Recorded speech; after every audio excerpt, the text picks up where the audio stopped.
ಒಂದು ಅರ್ಥಗರ್ಭಿತ ಕಥೆ. ಒಮ್ಮೆ ಹಳೆಯ ಗೃಹೋಪಯೋಗಿ ವಸ್ತುಗಳ ಹರಾಜು ನಡೀತಾ ಇತ್ತು.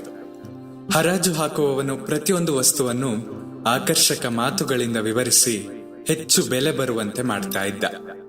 ಈ ಸೋಫಾ ವಿದೇಶದ್ದು, ನಮ್ಮ ದೇಶದಲ್ಲಿ ಇಂತಹದ್ದು ಸಿಗಕ್ಕಿಲ್ಲ ಹೇಳಿ ಬಹುಶಃ 1000 ರೂಪಾಯಿಯ ಹಳೆಯ ಸೋಫಾವನ್ನ 4-5 ಸಾವಿರ ರೂಪಾಯಿಗಳಿಗೆ ಮಾರ್ತಾ ಇದ್ದ.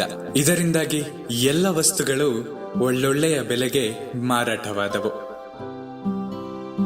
ನಮಸ್ಕಾರ, ಕೇಳ್ತಾ ಇದ್ದೀರಾ ಅವಿಭಾಜಿತ ಪಾಡ್ಕಾಸ್ಟ್. ನಾನು ಸಂಕೇತ್ ಭಟ್. ಹರಾಜಿನ ಕೊನೆಯಲ್ಲಿ ಒಂದು ಹಳೆಯ ಹಾರ್ಮೋನಿಯಂ ಉಳಿದಿತ್ತು. ಹಾರ್ಮೋನಿಯಂ ಮೇಲೆ ತುಂಬಾ ಧೂಳಿತ್ತು. ಹಲವಾರು ವರ್ಷಗಳಿಂದ ಉಪಯೋಗಿಸಿರಲಿಲ್ಲ. ಆದ್ದರಿಂದ ಸ್ವರ ಬರುತ್ತದೋ ಇಲ್ಲವೋ ಎಂಬುದು ಕೂಡ ಗೊತ್ತಾಗ್ತಾ ಇರಲಿಲ್ಲ. ಆತ ಅಪರೂಪದ, ಎಲ್ಲೂ ಸಿಗದ ಹಾರ್ಮೋನಿಯಂ ಇದೆ, ಇದರ ಬೆಲೆ 1000 ರೂಪಾಯಿ ಎಂದು ಕೂಗಿದ. ಅದನ್ನು ಕೊಳ್ಳಲು ಯಾರೂ ಮುಂದೆ ಬರಲಿಲ್ಲ. ಪರಿಸ್ಥಿತಿಯನ್ನು ಮನಗಂಡ ಮಾರಾಟಗಾರ ಬೆಲೆ ಇಳಿಸಲಾಗಿದೆ, ಈಗ ಕೇವಲ 500 ರೂಪಾಯಿ ಎಂದಾಗಲೂ ಕೂಡ ಯಾರೂ ಬರಲಿಲ್ಲ. ಬೆಲೆ ಇಳಿಸುತ್ತಲೇ ಹೋದ.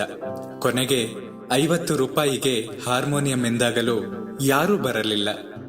ಆಗ ಮೂಲೆಯಲ್ಲಿ ಕುಳಿತಿದ್ದ ಮುದುಕನೊಬ್ಬ ಎದ್ದು ಹಾರ್ಮೋನಿಯಂ ಬಳಿ ಬಂದು, ನನಗೆ ಸ್ವಲ್ಪ ಸಮಯ ಕೊಡ್ತೀರಾ ಎಂದು ಕೇಳಿದ. ಹಾರ್ಮೋನಿಯಂ ಮೇಲಿದ್ದ ಧೂಳನ್ನು ಚೆನ್ನಾಗಿ ಒರೆಸಿದ. ತಿದಿಯನ್ನು, ಮನೆಗಳನ್ನು, ಶ್ರುತಿ ಬಿರಡೆಗಳನ್ನು ಎಳೆದು ತಳಿ ಹೊಂದಾಣಿಕೆ ಮಾಡಿದ. ಹಾರ್ಮೋನಿಯಂ ಅನ್ನು ನಿಧಾನವಾಗಿ ನುಡಿಸತೊಡಗಿದ. ಅದರಿಂದ ವಿಕಾರ ಧ್ವನಿ ಬಂತು. ನುಡಿಸುವುದು ನಿಲ್ಲಿಸಿ ಹಾರ್ಮೋನಿಯಂ ಅನ್ನು ಹೊಂದಾಣಿಕೆ ಮಾಡಿ ಮತ್ತೆ ನುಡಿಸಿದಾಗ ಒಳ್ಳೆಯ ಧ್ವನಿ ಮೂಡಿ ಬಂತು. ಗುಜುಗುಜು ಮಾತನಾಡುತ್ತಿದ್ದ ಎಲ್ಲರೂ ಸುಮ್ಮನಾಗಿ ಗಮನವಿಟ್ಟು ಕೇಳಿದರು. ಆತ ಸುಮಾರು ಸಮಯ ಸುಶ್ರಾವ್ಯವಾಗಿ ಸಂಗೀತ ನುಡಿಸಿದ. ಎಲ್ಲರೂ ಮಂತ್ರಮುಗ್ಧರಾಗಿ ಕೇಳಿದ್ರು. ನಂತರ ಆ ಮುದುಕ ಮತ್ತೆ ತನ್ನ ಸ್ಥಾನಕ್ಕೆ ಹೋಗಿ ಕುಳಿತ. ಹರಾಜುದಾರ ಅದ್ಭುತವಾದ ಹಾರ್ಮೋನಿಯಂ, ಬೆಲೆ ಕೇವಲ 1000 ರೂಪಾಯಿ ಮಾತ್ರ ಎಂದು ಕೂಗಿದ. ಯಾರೋ 2000 ಎಂದ್ರು, ಮತ್ತೊಬ್ಬರು 3000 ಎಂದ್ರು. ಬೆಲೆ ಏರುತ್ತಲೇ ಹೋಯಿತು. 10,000 ಮುಟ್ಟಿದಾಗ ಹರಾಜುದಾರ ಅದನ್ನು 10,000ಕ್ಕೆ ಮಾರಿದ. 50 ರೂಪಾಯಿಗಳಿಗೂ ಮಾರಾಟವಾಗದಿದ್ದ ಹಾರ್ಮೋನಿಯಂ 10,000ಕ್ಕೆ ಮಾರಾಟವಾಯಿತು. ನಮ್ಮೆಲ್ಲರಲ್ಲೂ ಅದ್ಭುತವಾದ ಸಂಗೀತ ಅಡಗಿದೆ.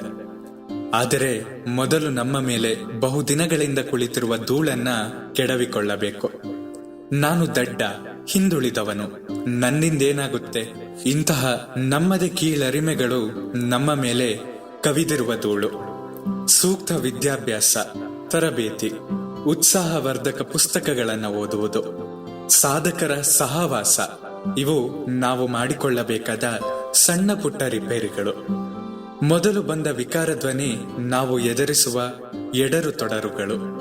ಆ ಮುದುಕ ಮಾಡಿದ ಕೆಲಸ ಮಾಡುವವರು ನಮ್ಮ ಉಪಾಧ್ಯಾಯರು, ಗುರುಗಳು.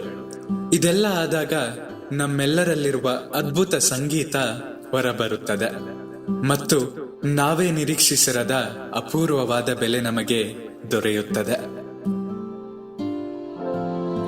ನಿಮ್ಮ ಪ್ರೀತಿ ಹಾಗೂ ಪ್ರೋತ್ಸಾಹ ಸದಾ ಹೀಗೆ ನನ್ನ ಮೇಲೆ ಇರಲಿ. ನಿಮ್ಮ ಅನಿಸಿಕೆಗಳನ್ನ ನನ್ನ ಬಳಿ ಹಂಚಿಕೊಳ್ಳಿ. ಸದಾ ಕೇಳ್ತಾ ಇರಿ ಅವಿಭಾಜಿತ ಪಾಡ್ಕಾಸ್ಟ್. ನಾನು ಸಂಕೇತ್ ಭಟ್. ಧನ್ಯವಾದಗಳು.